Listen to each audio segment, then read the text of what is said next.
Hello students, today in this lecture I will discuss acceleration with you. Okay? तो पहले बेटा acceleration क्या होता है, retardation क्या होता है, उसका एक illustration पहले दे करके पहले इनको समझाता हूँ, फिर बाद में डिफाइन करेंगे, बाद में इनके मैथमेटिकल सेक्शंस को डिस्कस करेंगे. क्लियर? अब देखिए, पहले बात करेंगे acceleration की.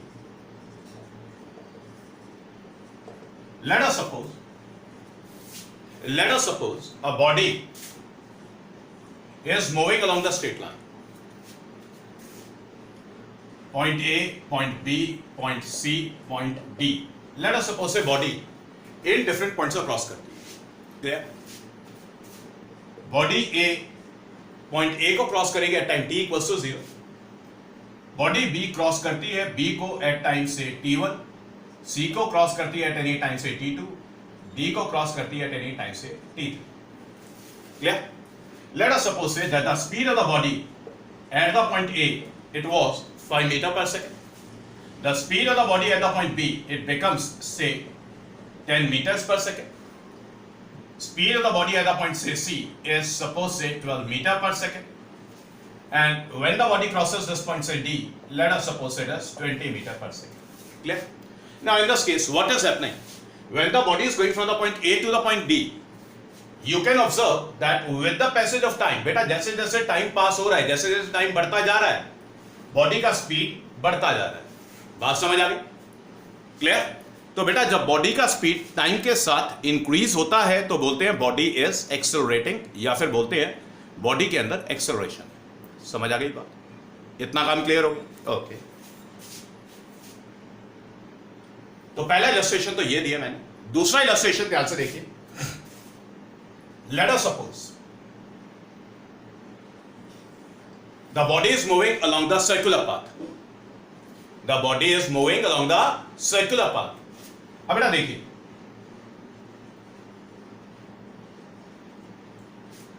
मान लेते हैं कि बॉडी पहले पॉइंट ए को क्रॉस करती है, उसके बाद बॉडी पॉइंट बी को क्रॉस करती है, फिर बॉडी सी पॉइंट क्रॉस करेगी, उसके बाद डी को क्रॉस करेगी. क्लियर? तो टाइम t इक्वल्स टू 0 हमने यहां पे मार्क किया, time t equals to t1 हमने यहां पे मार्क किया, time t equals to t3 यहां पर मार्क किया, और time t equals to t4 यहां पर मार्क किया. तो बॉडी कैसे मूव कर रही है? Body is going from A to B to C to D this way. Clear?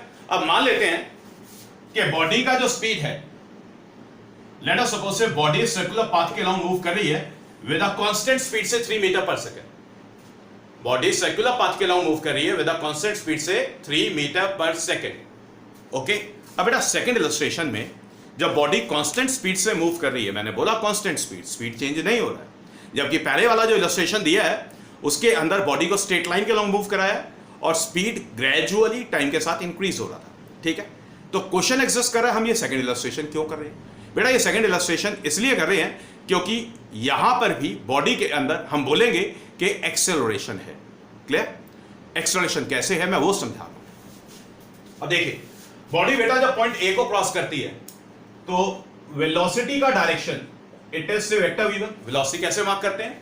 Velocity vector quantity है, कैसे मार्क करते हैं? आपने टेंजेंट ड्रॉ करना है eight the point two the path. देखिए, जैसे लेट अस सपोज से कोई भी पाथ है जो बॉडी ने डिस्क्राइब किया. अब अगर हमें पॉइंट ए पर बॉडी का वेलोसिटी डिफाइन करना है, मार्क करना है, तो कैसे करेंगे? हम टेंजेंट ड्रॉ करेंगे. टेंजेंट ड्रॉ किया तो बोला V A vector is the velocity of the body at the point A. B point पर वेलोसिटी डिफाइन करना है तो कैसे करेंगे? फिर से टेंजेंट ड्रॉ करेंगे, बोलेंगे जो ड्रॉन टेंजेंट है, drawn tangent in the direction of motion of the body it gives you the velocity. तो वेलोसिटी कैसे मार्क करना है समझ आ गया? ओके. अब बेटा देखिए, जब बॉडी पॉइंट बी को क्रॉस करती है, again I can draw the tangent. Let us suppose say v2 vector is the velocity. Body C point को क्रॉस करती है, let us suppose say v3 vector. Body D point को cross करती है तो फिर से हम यहां पे टेंजेंट ड्रॉ कर रहे हैं. तो टेंजेंट ड्रॉ कर रहे हैं तो लेट अस सपोज से v4 is the velocity vector. Okay. अब बात है कि स्टूडेंट्स वेलोसिटी v1 है, v2 है, v3 है या v4 है, वेलोसिटी का मैग्नीट्यूड तो सेम है, वेलोसिटी का मैग्नीट्यूड तो सेम है। मैग्नीट्यूड क्यों सेम है? क्योंकि हमने यहां पे कंडीशन डाल दी है कि body is moving along the circular path with a constant speed. तो स्विच ये जो मार्क्ड वेलोसिटीज हैं चारों, v1 vector, v2 vector, v3 vector, v4 vector, इन सभी का मैग्नीट्यूड तो सेम है, लेकिन बेटा डायरेक्शन तो डिफरेंट है। डायरेक्शन तो डिफरेंट है। अब पहले वाला इलस्ट्रेशन देखिए, पहले वाले इलस्ट्रेशन को ध्यान से देखिए। बॉडी बेटा जब पॉइंट ए को क्रॉस करती है तो ए पर बॉडी का स्पीड 5 मीटर पर सेकंड था, तो जब वेलोसिटी मार्क किया तो ये वेक्टर v1 हो गया। क्लियर? जब बॉडी बी पॉइंट को क्रॉस करेगी तो वेलोसिटी वेक्टर v2 हो गया। सी पॉइंट को क्रॉस कर रही है तो वेलोसिटी वेक्टर v3 हो गया। डी पॉइंट को क्रॉस करेगी तो वेलोसिटी वेक्टर v4 हो गया। समझ आ गई ये बात? तो फर्स्ट इलस्ट्रेशन में velocity at the different points direction same था। क्लियर? सेकेंड इलस्ट्रेशन में velocity at the different points direction different है। फर्स्ट इलस्ट्रेशन में वेलोसिटी का मैग्नीट्यूड चेंज हुआ, सेकेंड इलस्ट्रेशन में वेलोसिटी का मैग्नीट्यूड चेंज नहीं हुआ। क्लियर हो गई बात? तो कहने का मतलब यह हुआ कि फर्स्ट और सेकेंड इलस्ट्रेशन दोनों में डिफरेंस किस चीज का? डिफरेंस है वेलोसिटी का। या तो वेलोसिटी का मैग्नीट्यूड सेम है या फिर वेलोसिटी का मैग्नीट्यूड डिफरेंट है। फिर दूसरी बात, अब वेलोसिटी क्योंकि वेक्टर क्वांटिटी होती है, वेलोसिटी वेक्टर क्वांटिटी होती है तो वेलोसिटी का मैग्नीट्यूड होता है और डायरेक्शन होता है। अब क्योंकि स्विच वेलोसिटी वेक्टर क्वांटिटी है तो हो सकता है कि वेलोसिटी का सिर्फ मैग्नीट्यूड चेंज हो, जैसा कि हमने इलस्ट्रेशन फर्स्ट में किया है। क्लियर? वेलोसिटी का सिर्फ मैग्नीट्यूड चेंज हो, डायरेक्शन चेंज ना हो, जैसा कि फर्स्ट इलस्ट्रेशन में। ओके? दूसरा पॉसिबल केस है कि हो सकता है कि अब की बारी मैग्नीट्यूड चेंज ना करे और डायरेक्शन चेंज करे, जैसा कि इलस्ट्रेशन सेकंड में है। और यह भी एक तीसरी पॉसिबिलिटी होती है कि हो सकता है कि मैग्नीट्यूड भी चेंज करे और डायरेक्शन भी चेंज करे। तो अगेन ये जो सेकंड इलस्ट्रेशन है वही एग्जिस्ट करेगी फिगर वाइज, कि डायरेक्शन तो डिफरेंट है, अब जो वेलोसिटी के मैग्नीट्यूड्स होंगे वो भी डिफरेंट हो जाएंगे। समझ आ गई बात? क्लियर? तो कहने का मतलब ये हो गया, इन दोनों इलस्ट्रेशंस में बेटा वेलोसिटी टाइम के साथ चेंज कर रही है। ओके? तो बेटा जब वेलोसिटी टाइम के साथ चेंज करती है तो बोलते हैं कि बॉडी के अंदर एक्सेलरेशन है, बॉडी के अंदर एक्सेलरेशन है। क्लियर हो गई बात? अब ये रिटार्डेशन क्या होता है? बेटा रिटार्डेशन होता है negative of acceleration. Negative of acceleration मतलब बॉडी जब मूव करेगी, एक सिंपल इलस्ट्रेशन देके समझाता हूं रिटार्डेशन को। पहले एक्सेलरेशन समझ आ गया? कॉपी करें दोनों इलस्ट्रेशंस को। ये फर्स्ट इलस्ट्रेशन है और ये सेकंड इलस्ट्रेशन है। जो वर्ड्स मैंने बोला है दोनों इलस्ट्रेशंस में वो कॉपी कर लें, इंपॉर्टेंट है। यस, कॉपी कर लें इसको।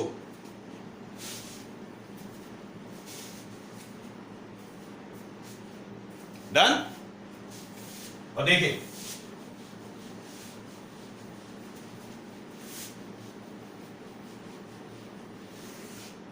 अब बात करेंगे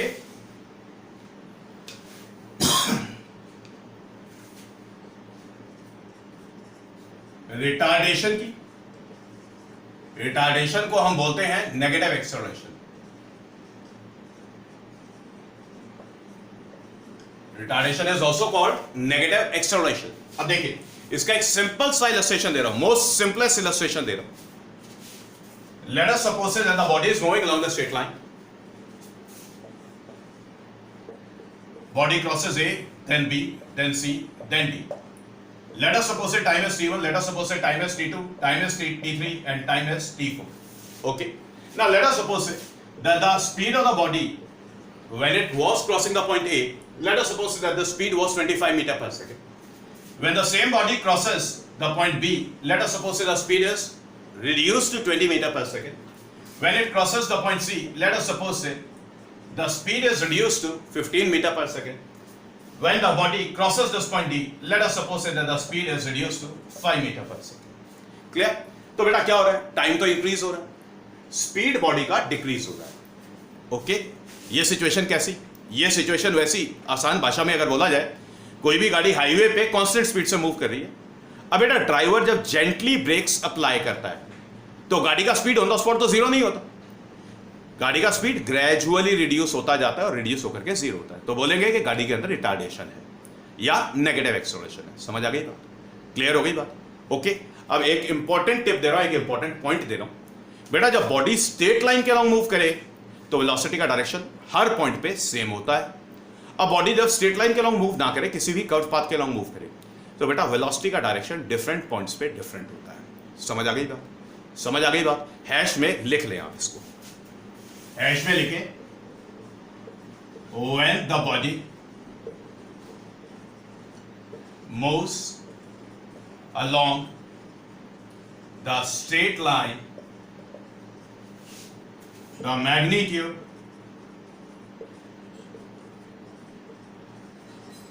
चलिए मैग्नीट्यूड की बात छोड़िए, डायरेक्शन की बात करिए। The direction of velocity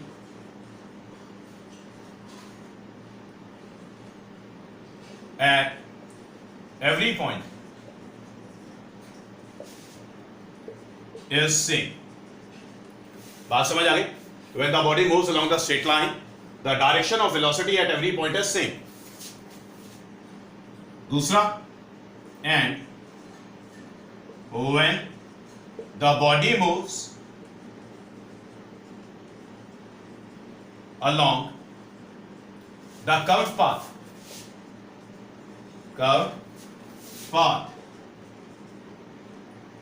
the direction of velocity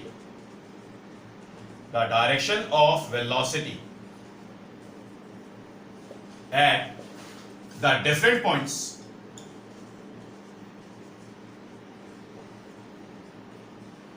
is different. ये बात समझ आ गई? तो स्टूडेंट्स कहीं ना कहीं आपके दिमाग में शायद आ रहा होगा, हम बात एक्सेलरेशन की कर रहे हैं तो हम इतना वेलोसिटी पे फोकस कर क्यों रहे हैं? अभी 2 मिनट में समझ आ जाएगा, कॉपी करें।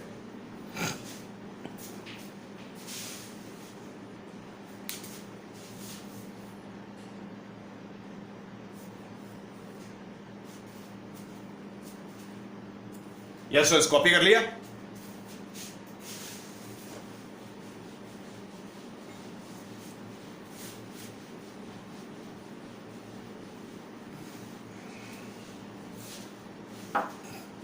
तो बेटा एक्सेलरेशन और रिटार्डेशन का एक ओवरव्यू क्लियर हो गया। एक्सेलरेशन टर्म तब यूज करते हैं जब बेटा वेलोसिटी टाइम के साथ इंक्रीज हो, रिटार्डेशन टर्म तब यूज करते हैं जब वेलोसिटी टाइम के साथ डिक्रीज हो। बात समझ आ गई? अब बेटा एक्सेलरेशन को डिफाइन करते हैं। ये इतना वेलोसिटी के ऊपर जो मैंने स्ट्रेस डाला है, ये क्यों डाला है अभी बताता हूं आपको। पहले एक्सेलरेशन को डिफाइन करते हैं।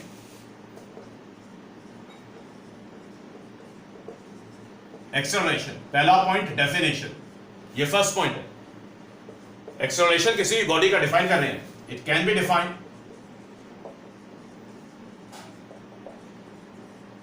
As the rate of change of velocity of the body. बेटा कैसे डिफाइन किया? It can be defined as the rate of change. Rate of change किसका? वेलोसिटी का। मतलब बेटा कोई भी मूविंग बॉडी है, उसका वेलोसिटी टाइम के साथ चेंज करेगा। कितना वेलोसिटी कितने टाइम में चेंज करता है उसको एक्सेलरेशन बोलते हैं। ठीक है? इंक्रीज होता है एक्सेलरेशन वर्ड आ जाता है, डिक्रीज होता है रिटार्डेशन वर्ड आ जाता है, या फिर नेगेटिव एक्सेलरेशन आ जाता है। समझ आ गई बात? Symbolically we can say vector A is written as dv vector divided by dt। तो यहां पर बेटा ये वेक्टर dv क्या हो गया? Vector dv is the change in velocity of the body in the time interval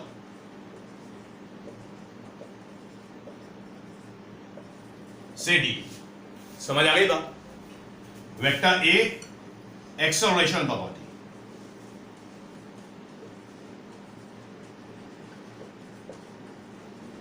got it? Copy करें।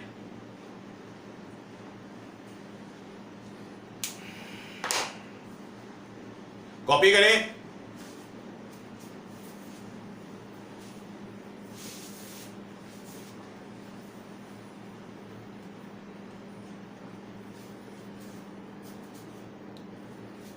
Done? Now, the next point, the nature of the physical quantity.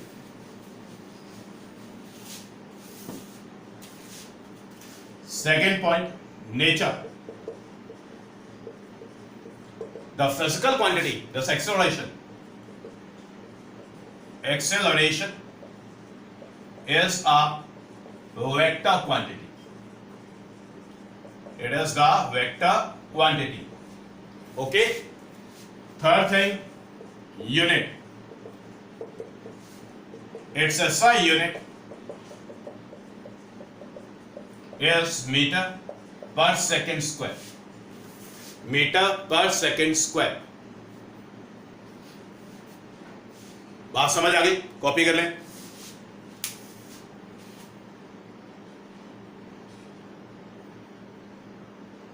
Okay. अब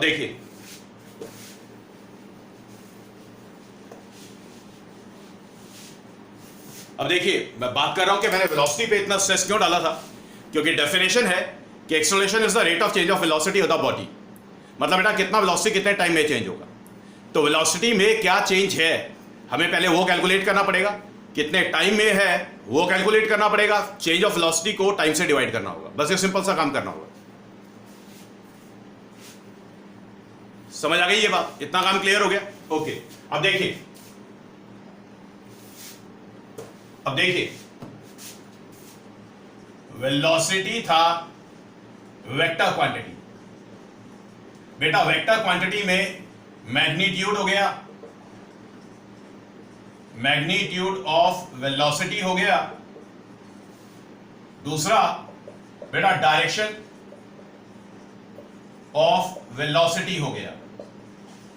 तो अगर बेटा magnitude change हो जाए और direction change ना हो, मैग्नीट्यूड चेंज हो जाए डायरेक्शन चेंज ना हो, ठीक है, तो भी बॉडी के अंदर एक्सेलरेशन होगा या फिर रिटार्डेशन होगा. दूसरी पॉसिबिलिटी, मैग्नीट्यूड सेम रहे और डायरेक्शन वेलोसिटी का डिफरेंट हो जाए, बेटा तो भी एक्सेलरेशन या रिटार्डेशन होगा. ठीक है. तीसरी पॉसिबिलिटी, मैग्नीट्यूड वेलोसिटी का चेंज हो जाए, डायरेक्शन भी चेंज हो जाए, तो भी एक्सेलरेशन या रिटार्डेशन होगा. समझ आ गई बात? इतना काम क्लियर है. इसलिए मैंने बेटा जो इलस्ट्रेशंस दी थी, फर्स्ट इलस्ट्रेशन दिया था जिसमें बॉडी स्ट्रेट लाइन के अलोंग मूव कर रही थी, तो उस इलस्ट्रेशन में वेलोसिटी का डायरेक्शन डिफरेंट पॉइंट से सेम था, सिर्फ मैग्नीट्यूड चेंज हुआ था. सेकंड इलस्ट्रेशन दिया था, बोला था कि the body is moving along the circular path. तो सेकंड इलस्ट्रेशन के अंदर वेलोसिटी का मैग्नीट्यूड सेम है हर पॉइंट पे, लेकिन डायरेक्शन डिफरेंट है. क्लियर? अब तीसरी पॉसिबिलिटी के मैग्नीट्यूड भी डिफरेंट हो जाए और डायरेक्शन भी डिफरेंट हो जाए, तो फिर से बॉडी को कर्व पाथ के अलोंग मूव करा दो और वेलोसिटी का मैग्नीट्यूड भी डिफरेंट कर दो. क्लियर हो गई बात? तो तीनों केसेस में एक्सेलरेशन होगा. अब क्वेश्चन एग्जिस्ट करता है कि यार ये एक्सेलरेशन निकालेंगे कैसे, एक्सेलरेशन निकालना कैसे है. क्लियर? अब ध्यान से मेरी बातें सुने.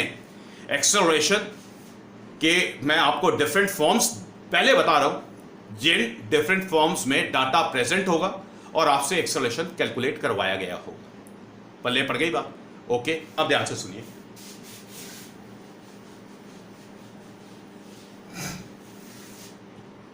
बेटा दो बातें करेंगे. पहला, instantaneous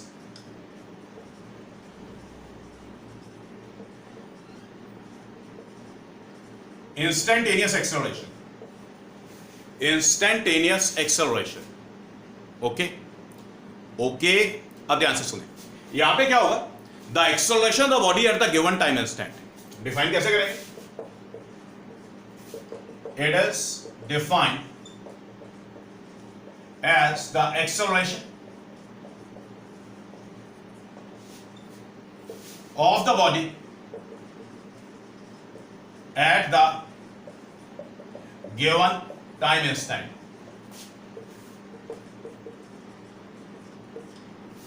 It is defined as the acceleration of the body at the given time instant. Clear? लिखेंगे कैसे? This acceleration से vector A is written as dv vector divided by dt. Okay. अब बेटा डाटा न्यूमेरिकल्स में data कैसे होगा?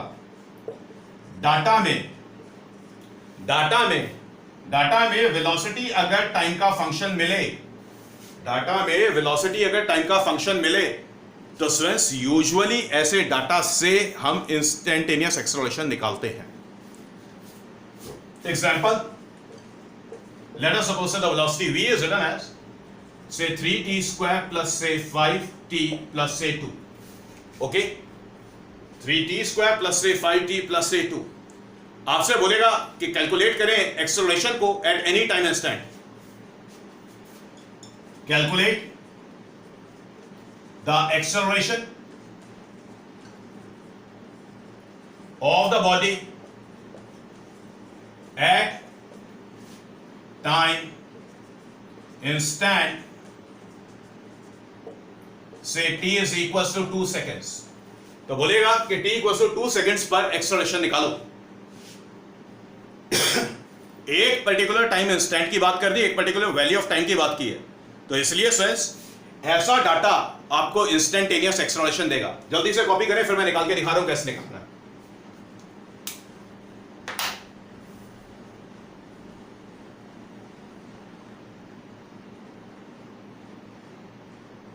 Done कर लिया, कॉपी कर लिया. ओके अब देखिए इंस्टेंटेनियस एक्सेलरेशन कैसे निकालना है. फ्रेंड्स आपने क्या करना है, आपने बोलना है the magnitude of the acceleration is written as dv by dt. ये बात करेंगे आप मैग्नीट्यूड की, ठीक है. करेंगे कैसे, acceleration is written as d by dt of the given function. जो भी गिवन फंक्शन है उसको टाइम के रिस्पेक्ट में डिफरेंशिएट करेंगे. गिवन फंक्शन वेलोसिटी का टाइम की टर्म्स में होगा. So the acceleration is written as d by dt of this given function say 3t² plus say 5t plus say 2. Got it. अब गिवन फंक्शन को differentiate करेंगे, given function को differentiate करेंगे. Acceleration is written as 3 to 6 60 minus plus say 5 plus say 0.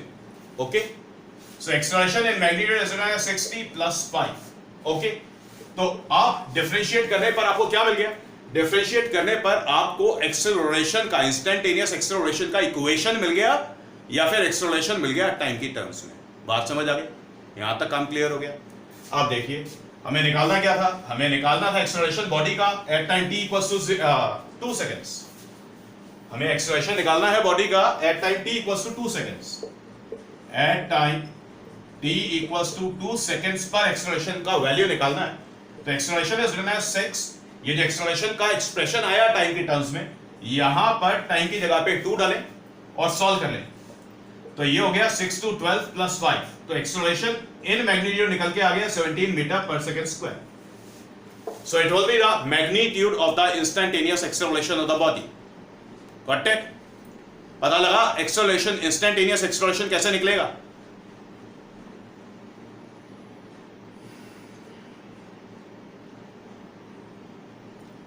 Done, समझ आ गई बात. अब बेटा ये तो एक्सेलरेशन पूछे जाने का एक फॉर्म है. अब जो दूसरा फॉर्म जो काइनेमैटिक्स में चलता आएगा, आपने लोअर क्लासेस में इक्वेशंस ऑफ मोशन स्टडी किए थे. v equals to u plus at s equals to ut plus half at square, v square minus u square equals to 2s, all that. तो यहां पर ये जो a हुआ करता था इसको बोलते थे एक्सेलरेशन. तो ये कौन सा एक्सेलरेशन होता है बेटा, ये होता है हमारा एवरेज एक्सेलरेशन. क्या होता है ये, एवरेज एक्सेलरेशन. क्लियर हो गई बात. ओके अब एवरेज एक्सेलरेशन कैसे निकालना है, इंस्टेंटेनियस कैसे निकालना है सिखा दिया. एवरेज एक्सेलरेशन कैसे निकालना है इसको ध्यान से देख लेना. ठीक है, वेलोसिटी का कोई भी केस हो जाए, मैग्नीट्यूड सेम हो जाए, डायरेक्शन डिफरेंट हो जाए, मैग्नीट्यूड डिफरेंट हो जाए, डायरेक्शन सेम हो जाए, कुछ भी हो जाए, ये जो अप्रोच अभी मैं आपको दे रहा हूं आपने इसको यूज करना है. ठीक है. अब देखिए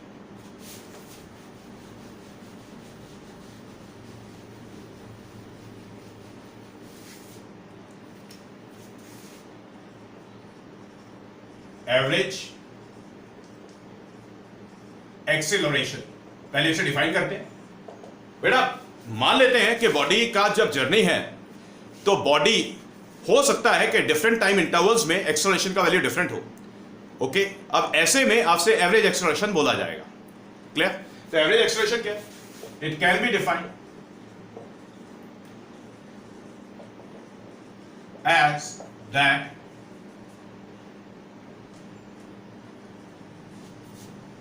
कांस्टेंट. चलिए दैट की जगह पे दा कर देते हैं. It can be defined as the constant acceleration of the body with which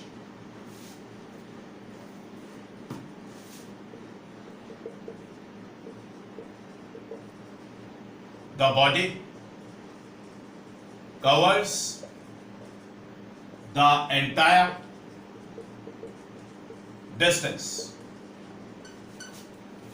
It can be defined as that constant acceleration. ठीक है, अब ये एवरेज एक्सेलरेशन कैसे निकालना, आप ध्यान से मेरी बातें सुने, कॉपी कर ले इसको। देखिए, एक्सेलरेशन को आपने लिखा था, the acceleration A was written as dv vector divided by dt. dv vector is the change in velocity. Vector dv is the change in velocity of the body. ठीक है, अब ध्यान से सुनिए, से vector vi be the initial velocity of the body, vector vf be the final velocity of the body. तो बेटा change in velocity कितना होगा, change in velocity dv vector is written as vf vector minus vi vector. Change कैसे निकालते हैं, final minus initial करके।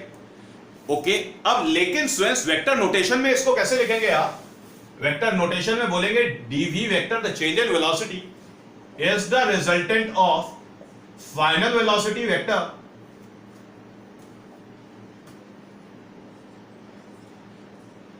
Plus negative of initial velocity vector. dv vector is the resultant of final velocity vector and negative of initial velocity vector. Vector notation में, vector notation में क्या करेंगे, vector notation में आप ये करने वाले हैं, बात समझ आ गई। ओके, तो हमने इसके ऊपर टारगेट करना है। dt तो टाइम इंटरवल है, dt टाइम इंटरवल है, ये तो डाटा में गिवन होने वाला है। समझ आई बात। अब देखिए, मैं दो एग्जांपल्स देकर इसे कैसे फिट करना है वो सिखाता हूं। कॉपी कर लें पहले इसको। यहां पर बड़ी इंपॉर्टेंट वेक्टर इक्वेशन बोली है मैंने, वर्ड्स रिपीट कर रहा हूं, नोट कर ले। dv vector is the resultant of final velocity vector and negative of initial velocity vector. ये इंपॉर्टेंट स्टेटमेंट है, वर्ड्स में लिख लें इसके बाद, क्योंकि आपने इसी को टारगेट करना है। ठीक है, कॉपी करें।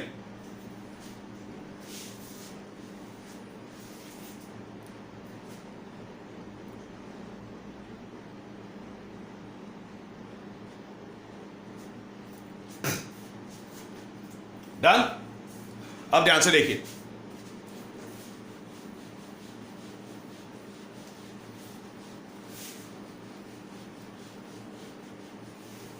सिंस आपकी हेल्प के लिए मैं सिंप्लीफिकेशन कर देता हूं, सिंप्लीफाई करके डालूंगा जो भी डालूंगा। बेटा पहली सिचुएशन ये है, सिचुएशन फर्स्ट कि the body is moving along the straight line, body straight line के लॉन्ग मूव कर रही है। तो जब बॉडी स्ट्रेट लाइन के लॉन्ग मूव करती है तो वेलोसिटी का डायरेक्शन डिफरेंट पॉइंट्स पर सेम होता है। तो यहां से क्या पता लगेगा, यहां से पता लगेगा डायरेक्शन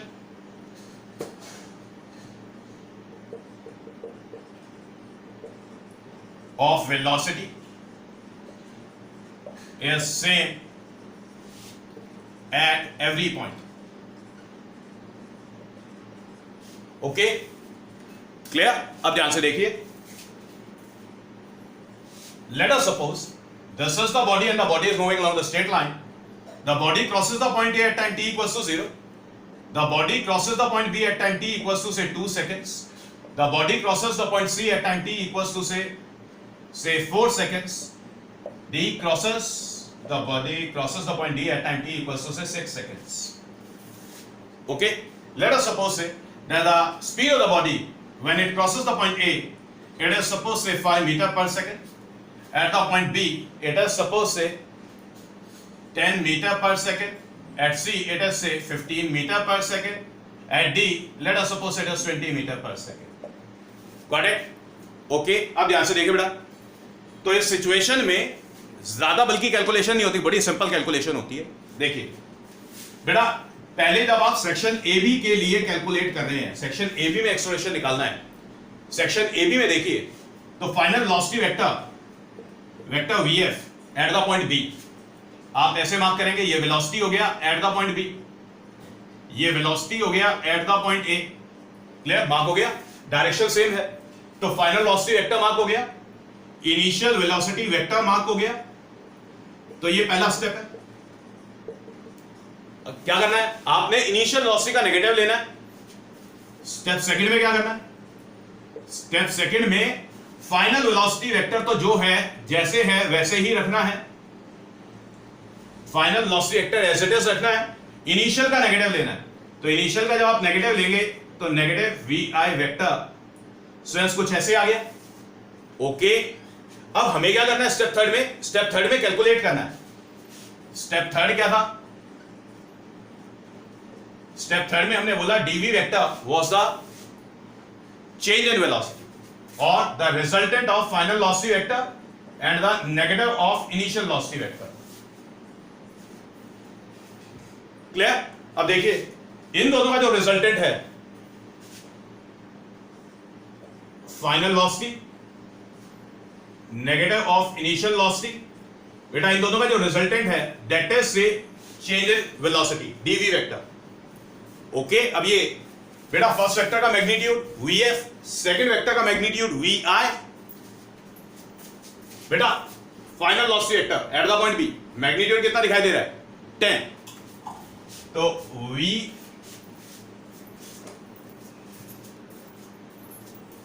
पहले आप इसको कॉपी कर लें,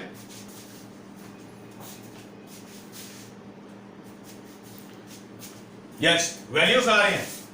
तो सेक्शन ए बी में पहले सॉल्व कर रहे थे, सेक्शन ए बी में सिर्फ सॉल्व कर रहे हैं, तो ध्यान से देखिए वी एफ का magnitude 10 metre per second, V आई का magnitude 5 metre per second. V F is equals to 10 metre per second, V I is equals to 5 metre per second. समझ आ गई बात? ओके, अब बड़े ध्यान से सुनिए, अब डीवी वेक्टर का मैग्नीट्यूड निकालें कैसे, जब दो वेक्टर्स हमारे ऑपोजिट डायरेक्शन में होते हैं तो रिजल्ट कैसे निकालते हैं, सबट्रैक्ट करके। कैसे निकालते हैं? सबट्रैक्ट करके। जल्दी से कॉपी करिए, मेरे को मिटाना पड़ेगा। ये स्टेप 1, ये स्टेप 1 है, फिर ये स्टेप 2 है। स्टेप 2 में सिर्फ इनिशियल का नेगेटिव करना है, फाइनल जैसे था वैसे रखना है। फिर ये स्टेप 3 है, पहले आपने डीवी वेक्टर को डिफाइन कर लिया, डिफाइन करने के बाद रिजल्टेंट को डिफाइन किया यहां पे, फिर यहां पे कैलकुलेशन स्टार्ट किया, कॉपी। अब देखिए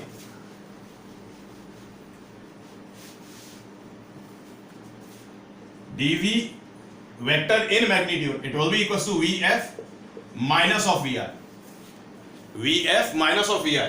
दोनों वेक्टर्स ऑपोजिट डायरेक्शन में है, रिजल्टेंट कैसे निकालना है, सबट्रैक्ट करके। Magnitude V F magnitude V I it is 10 metre per second minus से 5 metre per second, so result comes out to be 5 meters per second, it is D. Okay, अब acceleration की बात करें, acceleration in magnitude. अब ये D V vector किस, D V vector का direction क्या होगा, डायरेक्शन होगा along V F, along V F that is along V B. तो एक्सेलरेशन का जो डायरेक्शन है वो यहां पर है, ठीक है। अब देखिए तो ये डीवी वेक्टर का डायरेक्शन हो जाएगा, डीवी वेक्टर इसलिए बोला क्योंकि एक्सेलरेशन को मैंने डिफाइन किया था। एक्सेलरेशन इज डिफाइंड एज से चलिए पहले मैग्नीट्यूड की बात करते हैं।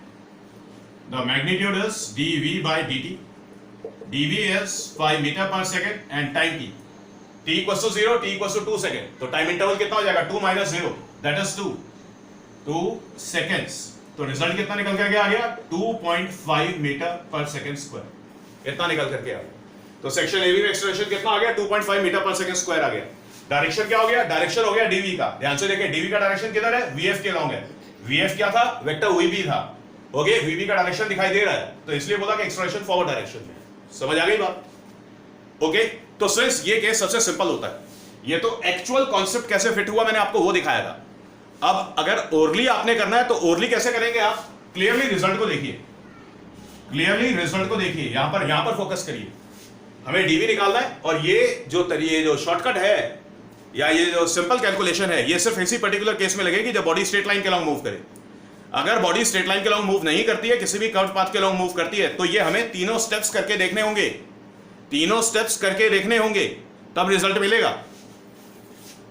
देखिए VF माइनस VI किया, VF is 10, VI is 5, so 10 minus 5 किया, इसलिए रिजल्ट हमारा चेंज इन स्पीड वर्ड बोल रहा हूं क्योंकि डायरेक्शन की बात नहीं कर रहा, चेंज इन स्पीड या change in magnitude of velocity is 5 metre per second. dt time interval, बेटा A से लेके B तक जाने में कितना टाइम लगा? It is final time minus initial time, that is 2 minus 0, that is 2, so it is 5/2। Solve कर लिया, 2.5 metre per second square. Got it? जल्दी से कॉपी करें।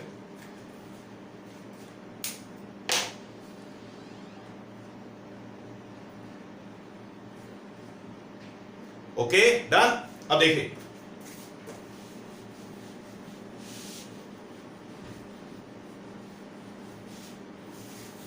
अब ऐसा करते हैं बिल्कुल इसी तरीके से एक फास्ट ट्रैक पे एक्चुअल कैलकुलेशन हटाकर करते हैं। सेक्शन बीसी को देखते हैं। सेक्शन बीसी को जब आप देख रहे हैं तो स्वयं हम सीधा डीवी निकालते हैं।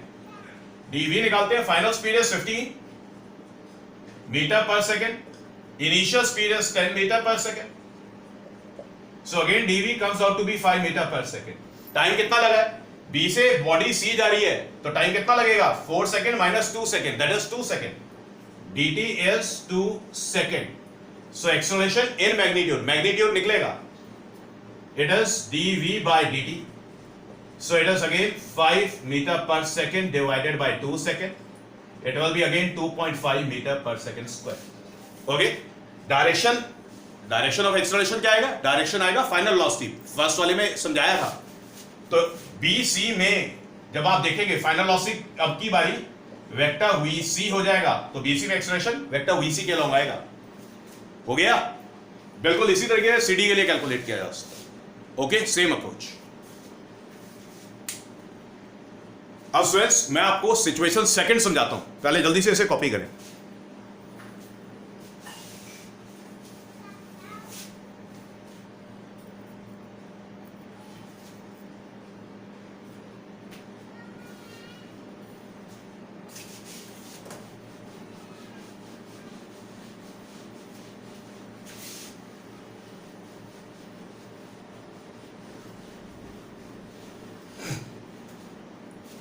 अब बेटा ये जो सिचुएशन सेकंड है इसमें क्या करेंगे कि बॉडी को स्ट्रेट लाइन के लॉन्ग मूव नहीं कराएंगे।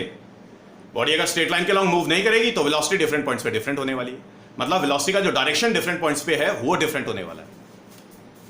Situation second,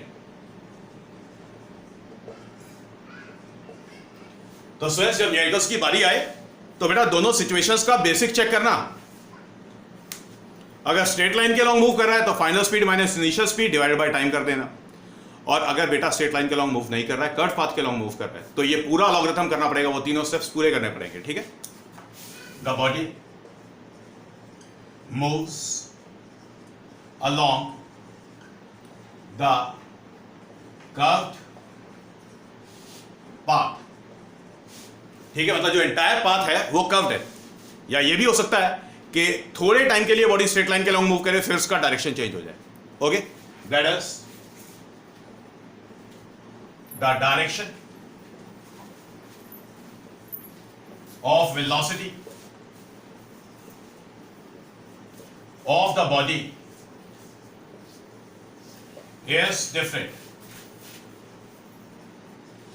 got it? Okay, अब इसके लिए स्टूडेंट्स मैं आपको एक सिंपल सा इलस्ट्रेशन दे रहा हूं, एक सिंपल सा क्वेश्चन डिस्कस कर रहा हूं जिससे कि क्लियर हो जाए आपको। ओके, देखिए क्वेश्चन इज कि कोई भी एक बॉडी है, let us suppose 10 metre per second से मूव करती है towards east for some time. मैं पहले क्वेश्चन लिख देता हूं। Body moves with the speed 10 meters per second towards east for 5 seconds. Okay, then it takes the sharp turn towards north and continues to move towards north with the speed 10 metre per second. Speed को मैंने save रखा है। For time से 15 seconds, या फिर एक काम करते हैं 5 सेकेंड्स कर लेते हैं। 5 सेकेंड्स कर रहे हैं। क्वेश्चन समझ आ गया?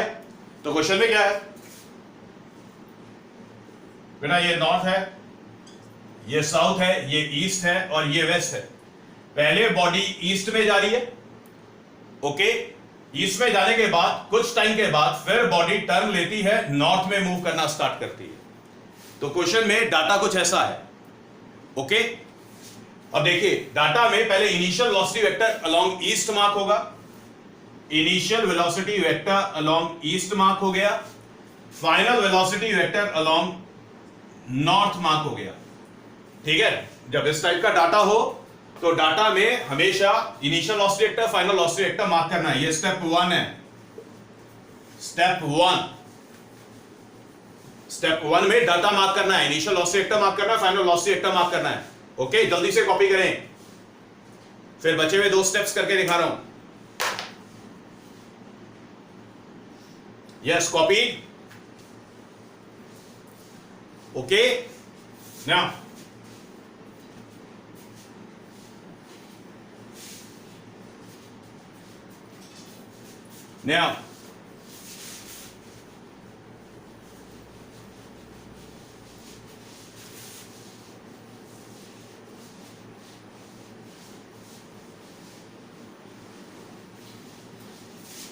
तो स्टेप 1 में क्या किया था? स्टेप 1 में डाटा मार्क किया था। मैं दोबारा कर रहा हूं।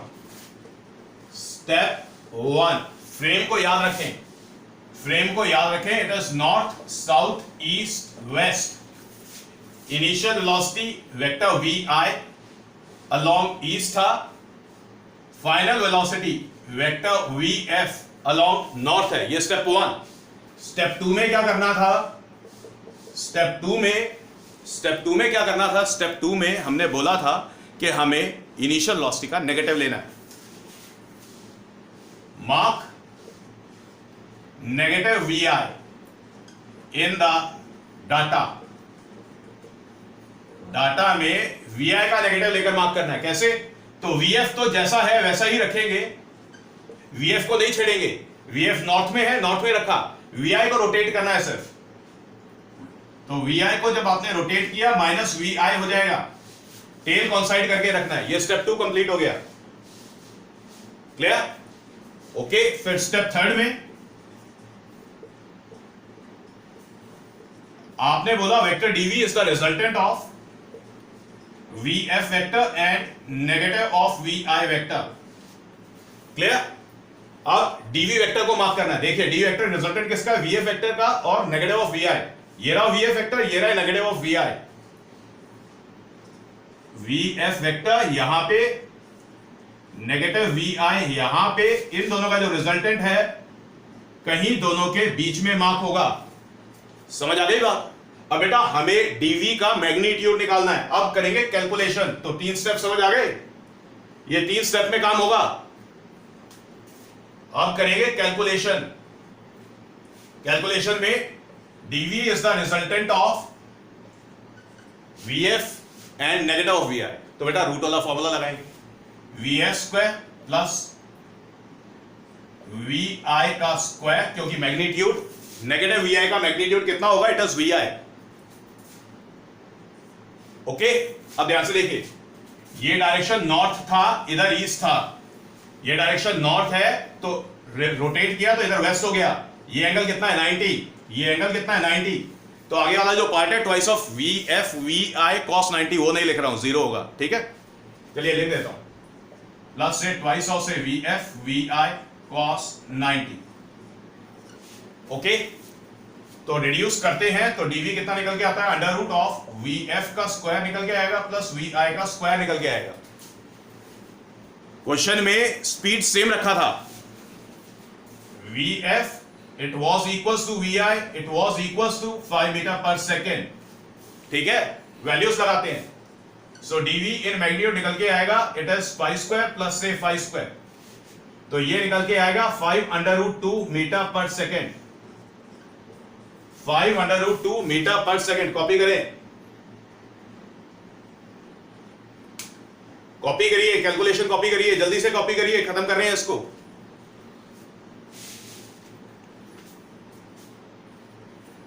डन। अब इसके बाद ध्यान से, क्वेश्चन था कि बॉडी पहले ईस्ट में जा रही है and it covers the distance for 5 seconds, it moves for 5 seconds. उसके बाद शार्प टर्न लिया टुवर्ड्स नॉर्थ में, कंटिन्यू करती है मूव करना for the time 5 second again. तो टोटल टाइम इंटरवल की बात करेंगे। अब पहले डीवी निकल गया, डीवी निकलने के बाद में अब बात करेंगे टाइम इंटरवल की। कॉपी। अब बात करते हैं टाइम इंटरवल की, डीटी की। टाइम इंटरवल नॉर्थ में, सॉरी पहले ईस्ट में 5 सेकेंड, फिर नॉर्थ में 5 सेकेंड के लिए मूव कर रही थी, तो टोटल टाइम कितना हो गया, टोटल टाइम हो गया 10 सेकेंड। अब बेटा एक्सेलरेशन का मैग्नीट्यूड निकालेंगे, एक्सेलरेशन का मैग्नीट्यूड निकालेंगे। मैग्नीट्यूड हो गया dv बाई dt, dv निकाला था 5√2, dt हो गया 10, यूनिट आ गया मीटर पर सेकेंड स्क्वायर। समझ आ गई बात। तो ये कितना हो जाएगा, ये हो गया 0.5 under root 2 metre per second square. It is the magnitude of acceleration. समझ आ गई बात। ओके, अब बात करेंगे डायरेक्शन की। डायरेक्शन भी तो होगा एक्सेलरेशन का, डायरेक्शन ऑफ एक्सेलरेशन। ध्यान से देखिए बेटा, वीएफ और वीआई दोनों का मैग्नीट्यूड कितना था, सेम था, 5 मीटर पर सेकेंड। ओके, अब देखिए वीएफ का मैग्नीट्यूड 5, नेगेटिव वीआई का मैग्नीट्यूड भी 5, दोनों वेक्टर्स का मैग्नीट्यूड सेम, तो इसलिए रिजल्टेंट आएगा एंगल बाइसेक्टर के लॉ। किधर आएगा, एंगल बाइसेक्टर के लॉ। तो ये वाला एंगल कितना हो जाएगा, 45 डिग्री। क्लियर। अब ये वाला एंगल 45 हो गया, तो ये क्या था, नॉर्थ था और ये वेस्ट था, तो 45 पे क्या हो जाएगा, north west. Okay, direction of vector A is along north west. बात समझ आ गई। जैसे रिलेटिव वेलोसिटी में एंगल्स मार्क करके डायरेक्शन डिफाइन करना सिखाया था, बिल्कुल वैसे करते हैं। तो स्टूडेंट्स, ये दो डिफरेंट तरीके होंगे जिसके अंदर आपको एक्सेलरेशन निकलवाया गया होगा। ये जो अभी मैंने डिस्कस किया, ये लंबे वाला, स्टूडेंट्स स्कूल का टीचर अगर बहुत अच्छा है, टेस्ट बहुत अच्छा है न्यूमेरिकल्स में, तो वो इसको डालेगा, अदरवाइज नहीं डालेगा। अदरवाइज इंस्टेंटेनियस एक्सेलरेशन तक डालेगा, वो तो देख लेना जैसा भी होगा। तो स्टूडेंट्स, हमने काइनेमेटिक्स में करना क्या है, हमने काइनेमेटिक्स में बॉडी को स्ट्रेट लाइन के लॉन्ग मूव कराना है और उसके एक्सेलरेशन की बात करनी है। मतलब हमने सिंपलेस्ट मोड की बात करनी है पूरे काइनेमेटिक्स में। पूरे काइनेमेटिक्स में सिंपलेस्ट मोड ऑफ एक्सेलरेशन की बात करेंगे कि body is moving on the straight line. तो हमने देखा था अभी जो फर्स्ट सिचुएशन थी, जो इलस्ट्रेशन 1 थी, वो सबसे सिंपलेस्ट केस होता है। ठीक है, तो स्टूडेंट्स आज सिर्फ इतना करेंगे, नेक्स्ट क्लास में नए लेक्चर के साथ, नए कॉन्सेप्ट के साथ। Okay okay.